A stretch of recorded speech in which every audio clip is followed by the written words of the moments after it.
ఉగాది లాంటి పండగలన్నీ కాలానికి కొలమానాలే. అసలు కాలానికి మనిషి ఎందుకింత ప్రాధాన్యం ఇవ్వాలి? ఎందుకంటే కాలం చాలా విశాలమైనది. దాని గురించి ఆలోచిస్తే మన మనస్సు విశాలమవుతుంది. కాలం అనంతమైనది. దాన్ని ధ్యానిస్తే ఈ అనంత విశ్వంలో మనం ఎవ్వరన్నది మనకి తెలుస్తుంది. అవును, కాలం చాలా గొప్పది. అది మనలో ఉండే చిన్న చిన్న వ్యక్తిత్వాల్ని, పెద్ద పెద్ద గర్వాల్ని అన్నిటినీ అరక్షణంలో తుడిచిపెట్టేయగలదు. మామూలు మనిషిని మహాత్ముణ్ణి చేయగలదు. మహాత్ముణ్ణి సైతం మరింత గొప్పవాడిగా మార్చగలదు. మరి అలాంటి ఓ గొప్ప కాలం కథ ఇప్పుడు తెలుసుకుందాం. మనిషి కొన్ని సందర్భాల్లో గర్వానికి గురవుతూ ఉంటాడు. వినయం ఉన్న వ్యక్తి కూడా విజయం సాధించినప్పుడు కొంచెం అహంకారం ఫీలవుతాడు. మామూలు మనుషులే కాదండి, మహాత్ములు కూడా అప్పుడప్పుడు అహంకారానికి లోనవుతారు. వాళ్ళు ఎంతటి వాళ్లైనా గర్వం కొంత మాత్రమే ఉన్నా చెడ్డగుణం చెడ్డగుణమే కదా. మరి గర్వాన్ని పోగొట్టుకోవాలంటే అందుకు ఒక పవర్ఫుల్ టూల్ ఉంది. అదేంటో తెలుసా? కాలం. అవునండి, మీరే ఆలోచించండి. గర్వంతో మనసు ఎగిరిపడేటప్పుడు కాలం గురించి కాసేపు ఆలోచిస్తే చాలు, కంట్రోల్లోకి వచ్చేస్తుంది. ఈ విశాల విశ్వంలో మన ఉనికి ఎంత? ఈ అనంత కాలంలో మన బతుకు ఏ పాటిది అన్న విషయాన్ని కరెక్ట్గా ఆలోచించుకోగలిగితే ఈ అహంకారాలన్నీ ఆటోమేటిక్గా తగ్గిపోతాయి. కాలం కథలో భాగంగా ఇప్పుడు అద్భుతమైన కథ చెప్పుకుందాం. ఓ గొప్పవాడి గర్వాన్ని కాలం ఎలా అణిచివేసిందో ఈ కథలో మనం తెలుసుకోవచ్చు. నిజంగా ఈ కథ చాలా గొప్ప కథ. ఆయన కూడా చాలా గొప్పవాడే. మరెవరో కాదండి, హనుమంతుడు. హనుమంతుడు లేనిది రామాయణమే లేదు. ఆయన అనితర సాధ్యుడు. ఎవరూ చేయలేని పనిని సాధించాడు.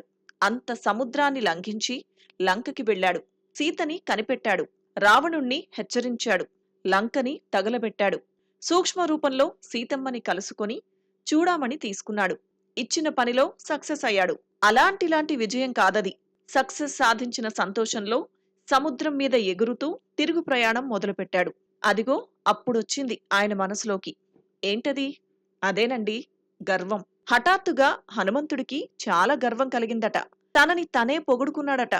అరే, ఈరోజు నేను సాధించింది ఎవడైనా కలలో సైతం సాధించగలడా? చూసి రమ్మంటే కాల్చి రాగలిగాను. ఈ పనిని సుగ్రీవుడు చేయలేడు, జాంబవంతుడు చేయలేడు. అంతెందుకు, అసలు నా సహాయం లేకపోతే ఆ రాముడైనా సీతని కనిపెట్టగలడా అని అనుకున్నాడు. అంతే, మహాబలవంతుడే అయినా మనసులోకి గర్వం రాగానే శరీరంలో కొంచెం నీరసం అనిపించిందట. బాగా దాహం వేసిందట. కింద చూస్తే సముద్రం. తాగే నీళ్లు ఎక్కడ దొరుకుతాయి అని చూశాడు. ఆశ్చర్యంగా ఆ కింద సముద్రం మధ్య ఒక దీవి కనిపించింది. దీవి మధ్యలో ఓ ముని పర్ణశాల కూడా కనిపించింది. అరే, ఇదేంటి, ఇలాంటి పర్ణశాల ఒకటుందా? ఇంతకు ముందు గమనించనే లేదే అనుకున్నాడు. ఆశ్చర్యపోతూ దీవి మీదకి ల్యాండ్ అయ్యాడు.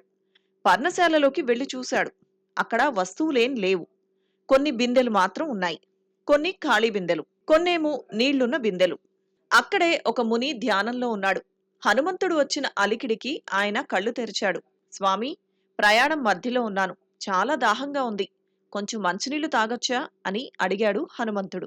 సరే అన్నట్టు తల ఊపాడు ఆ ముని. కాని తాగడం ఎలా? గ్లాసులు లేవు, లోటాలు లేవు. నీరు తాగాలంటే దోసిలితోనే తీసుకుని తాగాలి. చేతిలోనేమో సీతాదేవి ఇచ్చిన చూడామణి ఉంది. అది తడిసిపోకూడదు కదా. మరి ఎక్కడ పెట్టాలి? అక్కడ కుర్చీలు లేవు, బల్లలు లేవు. హనుమంతుడు కన్ఫ్యూజ్ అవుతుంటే ఆ మునే చెప్పాడు. అదుగో ఆ ఖాళీ బిందె పొడిగానే ఉంది, అందులో వేసుకో, నీళ్లు తాగాక తీసుకో అన్నాడు. సరే అని చూడామణిని నెమ్మదిగా ఆ ఖాళీ బిందెలో ఉంచి నీళ్లున్న బిందెలోంచి నీళ్లు తీసుకుని తాగేశాడు హనుమంతుడు. హమ్మయ్యా, దాహం తీరింది. మునికి కృతజ్ఞతలు చెప్పి వస్తాను స్వామి అన్నాడు. చూడామణి తీసుకొని వెళ్లిపోదామని ఖాళీ బిందెలో చెయ్యి పెట్టాడు. కాని షాక్. ఏంటో తెలుసా? బిందెలో ఒకటి కాదు, వేల కొద్దీ వస్తువులు చేతికి తగులుతున్నాయి. బయటికి తీసి చూస్తే అరే, అన్నీ చూడామణులే. పైగా అన్నీ ఒక్కలాగే ఉన్నాయి. అరెరే, ఇందులో సీతాదేవి తనకిచ్చిన అసలైన చూడామణి ఏది? అయినా బిందెలో చూడామణులు ఉండడం ఏంటి? నేనేమైనా కలగంటున్నానా అనుకున్నాడు. ఆశ్చర్యం కలిగింది. కోపం కూడా వచ్చింది. ముని మీద అనుమానం కూడా వచ్చింది. ఏంటి స్వామి ఈ మాయ? బిందెలో ఒకటే కదా చూడామణి వేశాను, మరి ఇన్ని ఉన్నాయేంటి? ఇదేమైనా మాయ బిందా? లేక నువ్వే మాయ మునీశ్వరుడివా? ఇందులో నా అసలు చూడామణి ఏదో చెప్పకపోతే ఊరుకోను అన్నాడు. ముని నవ్వి, నాయనా, నేను మాయావిని కాదు. ఈ కాలమే ఒక మాయ. నా పేరు అనంత సాక్షి. అనంతకాలంగా ఇక్కడే ఇదే పర్ణశాలలో ఉంటున్నాను. ఈ అనంత కాలగమనంలో, ఈ సుదీర్ఘమైన సృష్టి క్రమంలో రామాయణ గాథ ఎన్నోసార్లు జరిగింది. అది ఎన్నిసార్లు జరిగిందో అనంతంగా ఇక్కడ ఉన్న నాకే గుర్తులేదు. ఎన్నిసార్లు సీతాపహరణం జరిగిందో, ఎంతమంది రావణులు, ఎంతమంది సీతల్ని అపహరించారో లెక్క తేలడం లేదు. ప్రతిసారి తిరుగు ప్రయాణంలో దాహంతో ఓ హనుమంతుడు రావడం, ఈ బిందెలో చూడామణిని దాచుకోవడం, నా చూడామణి ఏది ఏది అని నన్ను ప్రశ్నించడం. ఇదే తంతు జరుగుతోంది. నువ్వు ఎన్నో హనుమంతుడివో, నువ్వు ఏ చూడామణి తెచ్చావో నాకేం తెలుసు? తెచ్చినవాడివి నువ్వే చూసుకో అని ధ్యానంలోకి వెళ్ళిపోయాడు. ముని మాటలు విని అంతటి హనుమంతుడికి తల తిరిగిపోయింది. ఏంటి? ఈ అనంతమైన సృష్టిలో రామాయణం ఎన్నోసార్లు జరిగిందా? సీతాపహరణం, సీతాన్వేషణం కూడా మళ్ళీ మళ్ళీ జరిగాయా? ఎన్నో యుగాల్లో ఎందరో హనుమంతులు ఇప్పుడు తాను చేసినట్టు ఇదే పని చేశారా? ప్రతిసారి దాహంతో ఇక్కడ ఆగారా? ఏం మాయ ఇది? ఈ ముని చెప్పినదే నిజమైతే ఈ అనంతకాలంలో నేను ఎన్నో హనుమంతుడిని. అంటే ఈ అనంత సృష్టిలో నేను ఓ చిన్న పాత్ర మాత్రమేనా? అరే, ఈ మాత్రానికే ఎంత గర్వపడ్డాను అనుకున్నాడు. ఆయన మనసులోని గర్వం మొత్తం మాయమైపోయింది. అప్పుడు బిందెలో చెయ్యి పెడితే ఒకటే చూడామణి ఉందట. అది తీసుకొని ఆనందంగా పైకి ఎగిరాడు. అప్పుడు కిందికి చూస్తే సముద్రంలో తను చూసిన ఆ దీవి లేదు, పర్ణశాల లేదు. తన గర్వానికి కాలం చెప్పిన సమాధానం ఆయనకి అర్థమైంది. అప్పుడు తన శరీరంలాగే మనసు కూడా ఉన్నత స్థితిలో విహరించింది. రామనామం జపం చేస్తూ సంతోషంగా ఎగురుతూ వెళ్ళిపోయాడట. చూశారా? ఈ కథ మనకి చెప్పే గొప్ప విషయాన్ని గమనించారా? కాలమనే అనంతమైన మహాప్రవాహంలో హనుమంతుడిలాంటి మహాత్ములు కూడా చిన్నవారుగానే అనిపిస్తారు.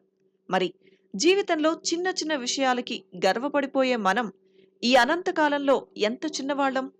ఇది గుర్తిస్తే మనిషిగా ఎదుగుతాం. అవును, మనిషి చిన్నగా ఉండొచ్చు, కాని మనసు పెద్దదైనప్పుడు మహాత్ముడిగా మారుతాడు. అలా మనని గొప్పవాళ్లుగా మార్చే శక్తి కాలానికి ఉంది. ఈ ఉగాది శుభవేళ అహంకారాలు, గర్వాలు పక్కన పెట్టి ఆ అనంత కాలానికి వినయంగా నమస్కరిద్దాం. ఏమంటారు?